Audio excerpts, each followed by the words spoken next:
Hi everybody, John Fitz here again with my wee weekly video.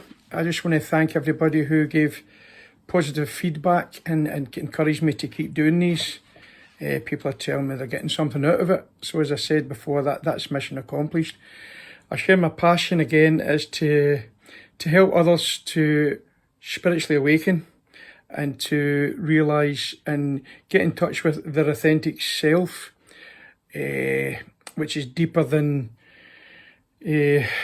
perceived ideas of who we are, who have been honed and shaped by our experiences in life, a lot negative and a lot painful and a lot of learned behaviours, and to find the deep, true, authentic self, to get in touch with our spirit and to spiritually awaken.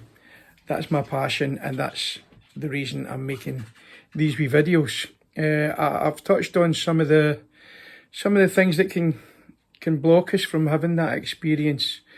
And I want to just mention tonight on this week's video, a big hindrance to spiritual experiences and spiritual awakening is a closed mind. The most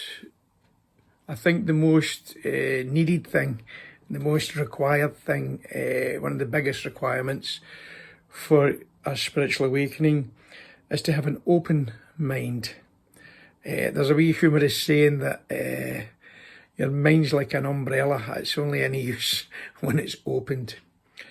Because I'm going to speak about things that aren't natural. They weren't natural to me at one time before I had awakened, and that's because they're not natural, they're supernatural. I'm going to mention tonight something that's a bone of contention for a lot of people on the spiritual journey, and it's the God word. I personally don't like speaking or using the word God to people who haven't had any good spiritual experiences, because that name has been bantered about for centuries and centuries, thousands of years, and there's people done despicable things and said that God had told them to do it. That's why that word now doesn't mean what it meant at one time. It conjures up a lot of weird concepts, and it carries a lot of baggage. So I attempt to use the words like, there's a very common usage nowadays, came through this 12-step recovery programs in particular, and it's higher power, source of life. Universe is a very popular term at the minute, and it's like one of the things that happens when you start getting in touch with your spirit is you start to realise, I think I touched on this last week, you start to realise that there's something bigger than our human spirit. I spoke a lot about the human spirit. I want to try and touch on tonight, this week, the spirit that created and sustains all life, the earth, the universe, and all life. A lot of people use the word God to explain that. As I say, I like the word source. Source of all life, source of all love, source of all good. Now, I did touch on that the word prayer is also kind of a religious term. You know, religious people pray. But as I said the other week, I believe any thoughts are prayer. You know, I really do. And worry, as I said, is the worst type of prayer. Because it has now been proven that everything is energy. Everything is energy. You know, you can feel a person's energy if you spend some time with them. Some people carry such pain and unprocessed stuff that they're quite toxic, and they're not nice to be around. It doesn't make them bad people. They're just trapped in loads of blocked energy. But they even know now that your thoughts are energy. Our thoughts are energy. So if we're worrying or thinking negative things, we're putting that out as a prayer. As a prayer to the universe, a prayer to the source of life. And if we do that with enough force, we're inviting negativity back into our life. We really are. It seems that, you know, the energies we put out marry an energy of the same frequency and come back to us, married to that negativity. So when I talk about prayer, I'm just talking about thoughts to the universe. That's a lovely non-religious term for prayer. Thoughts to the universe. To a lot of people, talking to the universe has become quite popular, and that's great, you know, that's great. I'm sure there's a lot of people listening to this video and watching this video who maybe have said prayers, maybe gave up on prayer, maybe never prayed, think it's weird and odd, and to hell with all that hocus pocus nonsense. But as I say, you're praying all the time. You're actually praying all the time. If your thoughts are energy and they're going out there and marrying another energy, I mean, a lot of people nowadays are into the law of attraction. There's a spiritual law that you attract. It's not so much karma as such. It's a spiritual law that, you know, what you give out, you eventually do get back. You know, you eventually do get back. And so if you're giving out loads of negative thoughts about worrying about this, that and the other, you're actually creating your own life constantly through your thoughts. That's a big responsibility. When you discover that's actually the truth, we create our own life through our thoughts. It's a big responsibility to stop creating all the negative stuff that a lot of us have created most of our life. You know, so I'm going to suggest and encourage people who watch these videos to start talking to the universe in positive ways.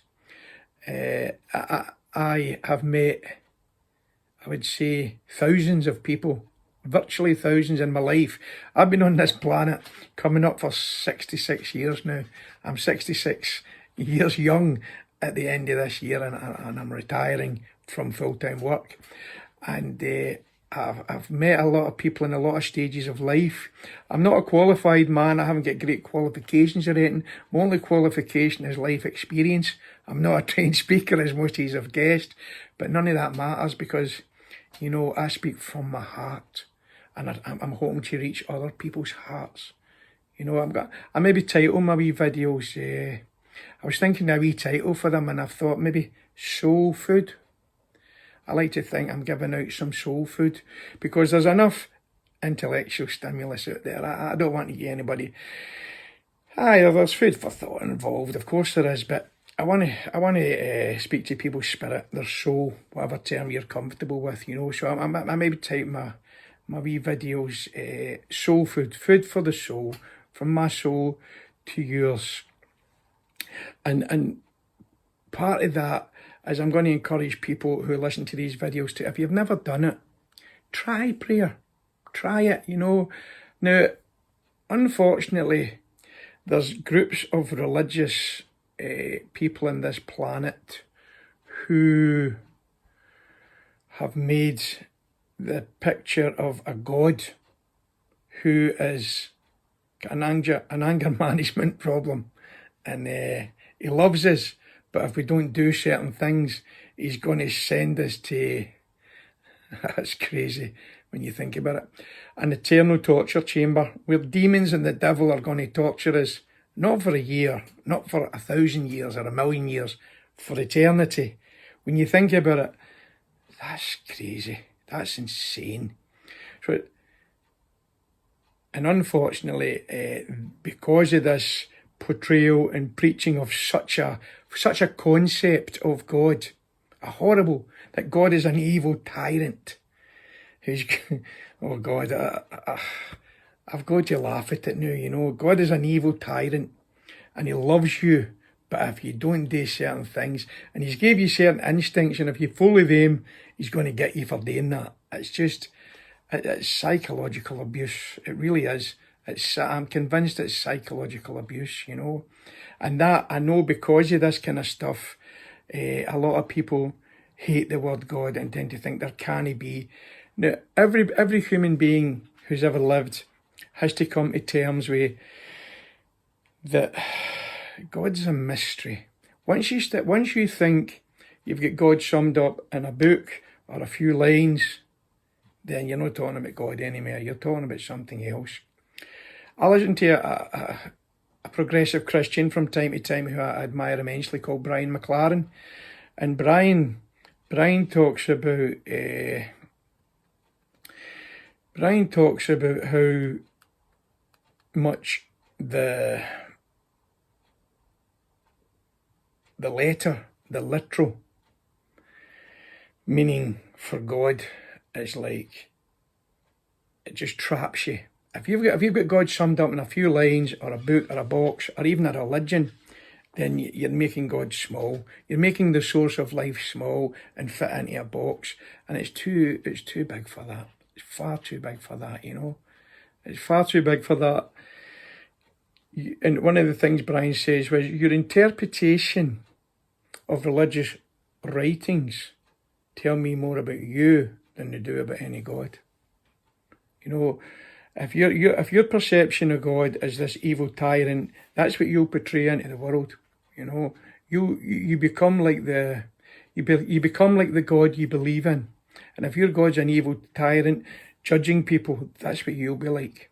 That's what you'll be like. You know, and I sometimes use the word God. As I say, I don't like it when I'm speaking to people who haven't experienced the source of life, who is nothing but unconditional love, doesn't do anger, and has got nothing but love and blessing and light and wisdom to bestow on us, the human race. Until you've experienced that spirit, your concept of God's going to be warped. You know, this isn't a belief system. This is experience. If I've got a blind friend and he's never ever tasted honey in his life, and I want to explain honey to him, what it tastes like, I could tell him, you know, how bees get the nectar from flowers and how it all gets made up and how man takes it and puts it in wee jars, and he still wouldn't have a clue what honey tastes like, you know. He still wouldn't have a clue what honey tastes like. I would need to say to him, there's honey, taste it, it's beautiful. And it's the same with this spirit I'm trying to convey. It's the same with this source of life that is in us all, around us all, and is for us all. It's the same. You've got to taste it for yourself. And the only way to do that is have an open mind and try it. What have you got to lose, you know? I've met many people who have come from religious dogma that has been a tyrant on their back, and when they've shaked it off, you know, when they've shook it off and just had an open mind and tried certain spiritual principles, they get in touch with, no matter who or what any of us think or perceive God is, our perceptions are all slightly different. None of us are all right about that, and none of us are all wrong about that. When you think you're all right about something, right then you've lost the plot, you know. You've lost the plot. If you think you're 100% right about something, then you can't learn anything from anybody else, particularly about the spirit and the spiritual and the source of all life. I love the word source, that the source of all light and all love. You know, how do you get in touch with that source? Simply get humble enough and open-minded enough to try it. Try and speak to him, her, or it. God's not a he, a him, or a her, or a it. God is spirit, the source of all life. I use this term often, and I'll say it a lot in these wee videos. The creator and sustainer of all life, who is for us and never is against us. You know, and a lot of bad. God's got a lot of bad publicity. You know, but it's like people trying to describe that honey, and some people saying that it's sour. The honey's sour, man.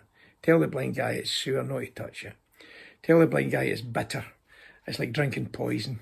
You know, God said that same, but taste it. Taste and see that source is good.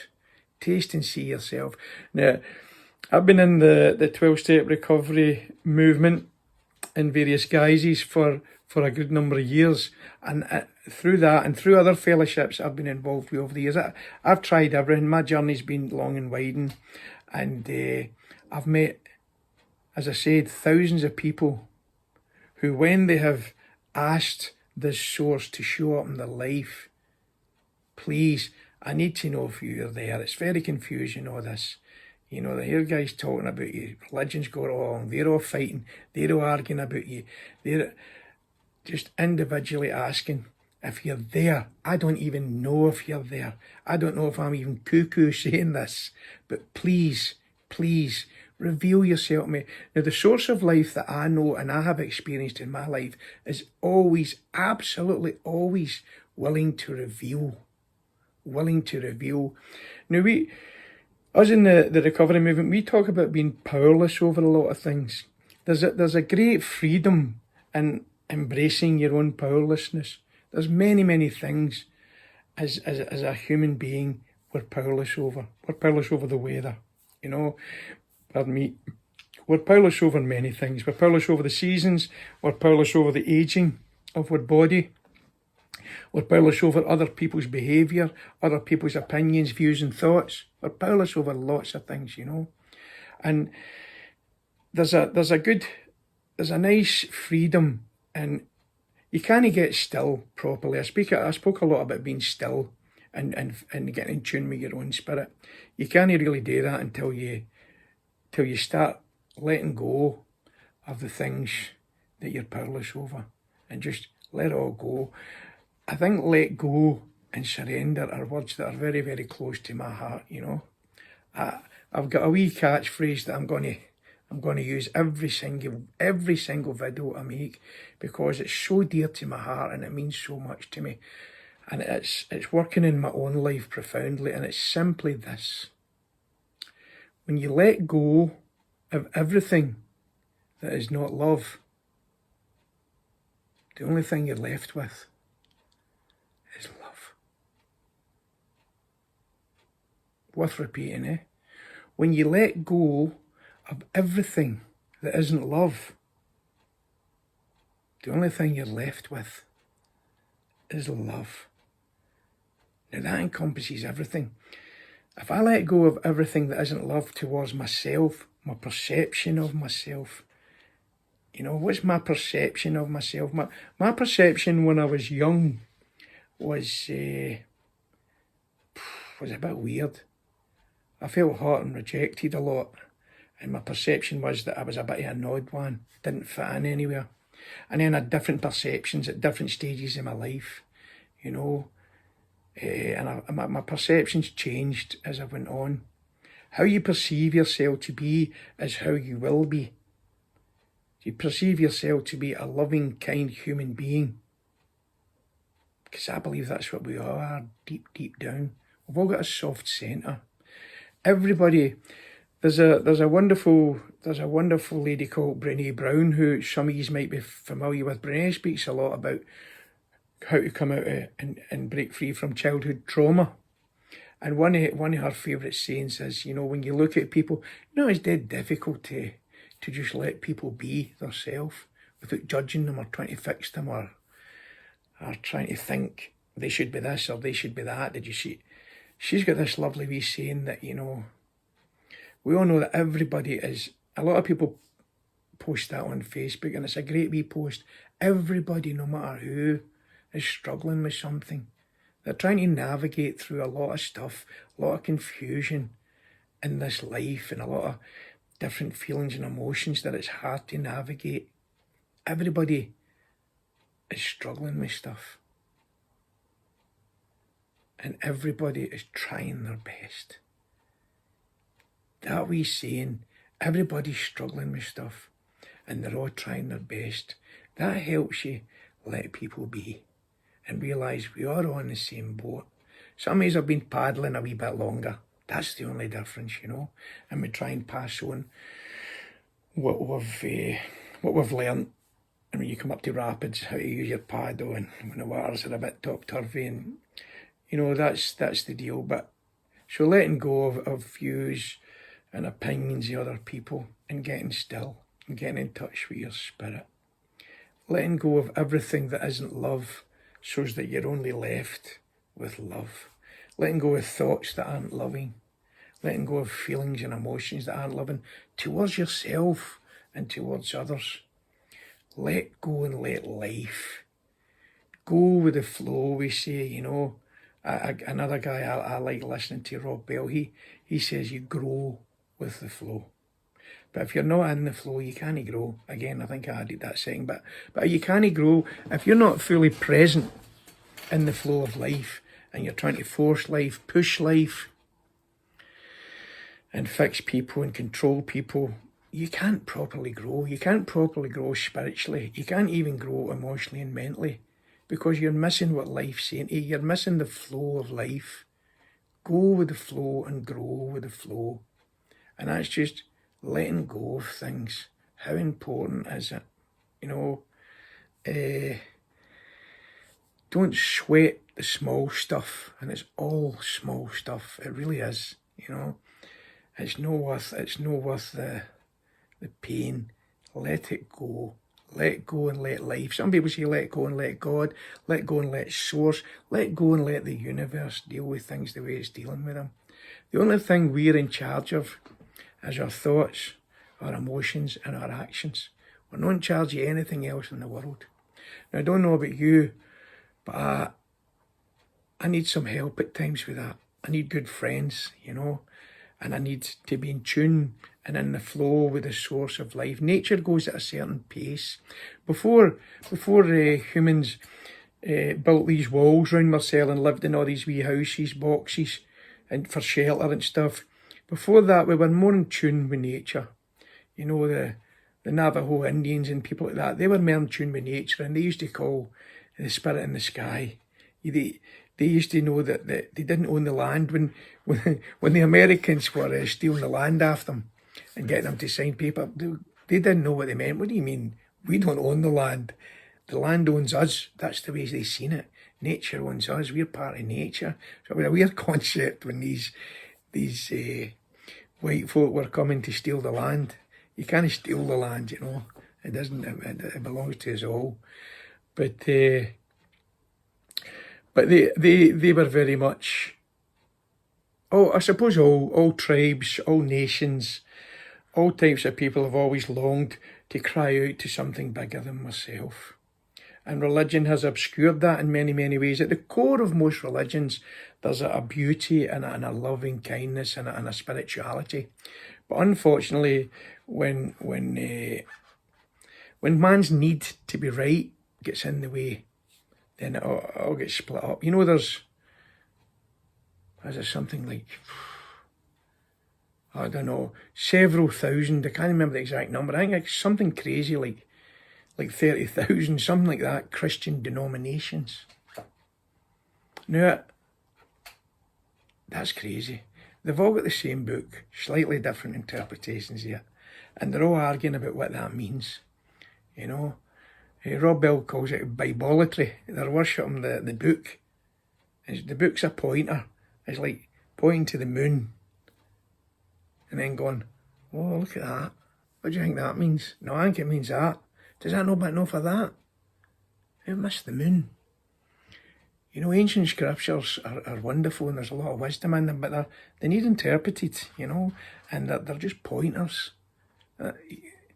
This spirit, this source of life can't be reduced to a book or a box or one tribe or one religion. Beware of any group of people who claim to be right and everybody else is wrong. That's what you call a cult. And they're well-meaning people. They're well-meaning people, most of them, you know, and they believe they're, whatever they're spouting, they believe it, you know, and they're on their journey in life as well. Some people's journey through life is through drink, drugs, alcoholism. Some people's journey through life is the clutches of fame and fortune and winning the